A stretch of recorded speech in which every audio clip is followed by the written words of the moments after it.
क्या यह संभव है कि दूसरे की बात विश्वास कर लेने से हमारे भीतर का अज्ञान मिट जाए? हम कितने ही गहरेपन से विश्वास करें, कितना ही दृढ़ विश्वास करें, हमारा अज्ञान कैसे मिटेगा? क्या आप सोच सकते हैं आपको ईश्वर का कोई पता नहीं है? आप विश्वास कर लें कि ईश्वर है, बहुत गहरा विश्वास कर लें, सारे प्राणों से विश्वास कर लें, तो भी आपके भीतर किसी आंतरिक बिंदु पर आपको ज्ञात रहेगा कि मुझे ईश्वर का कोई पता नहीं है। आप कितना ही विश्वास कर लें, भीतर संदेह मौजूद रहेगा, वो नष्ट नहीं हो सकता है। विश्वास संदेह को नष्ट कभी नहीं कर पाता।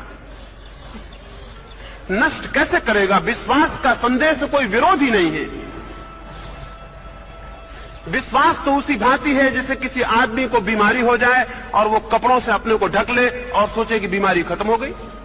जैसे किसी को बहुत गहरा फोड़ा हो जाए, किसी को कैंसर हो जाए, नासूर हो जाए, वो अच्छे अच्छे फूलों से उसको ढक ले और सोचे कि मेरी बीमारी खत्म हो गई। विश्वास तो ऊपर से ढांक लिया जाता है, लेकिन भीतर की रुग्णता, भीतर का अज्ञान उससे कैसे मिटेगा? विश्वास तो वस्त्रों की भांति है, वो आपके प्राणों को परिवर्तित नहीं कर सकता है। प्राणों का परिवर्तन तो विवेक से आएगा, स्वयं के अंतः विवेक से आएगा, स्वयं की प्रज्ञा के जागने से आएगा। इसलिए विश्वास मार्ग नहीं है।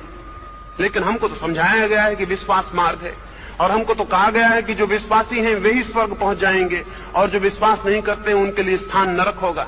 और हमको तो कहा गया है विश्वास नहीं करोगे तो नष्ट हो जाओगे। ये बातें बिल्कुल झूठ हैं।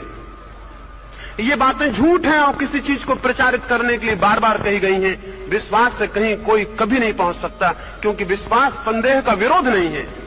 विश्वास से संदेह का अंत नहीं होता। हाँ, संदेह मिट जाए तो व्यक्ति सत्य को उपलब्ध होता है, और संदेह विश्वास से कभी नहीं मिटता। संदेह मिटता है विवेक से। इसे थोड़ा समझे। संदेह भीतर पैदा होता है और विश्वास बाहर से आते हैं।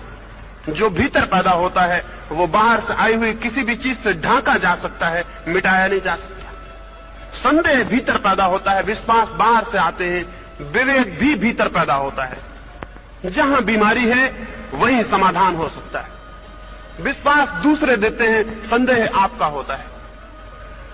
विवेक भी आपका होता है।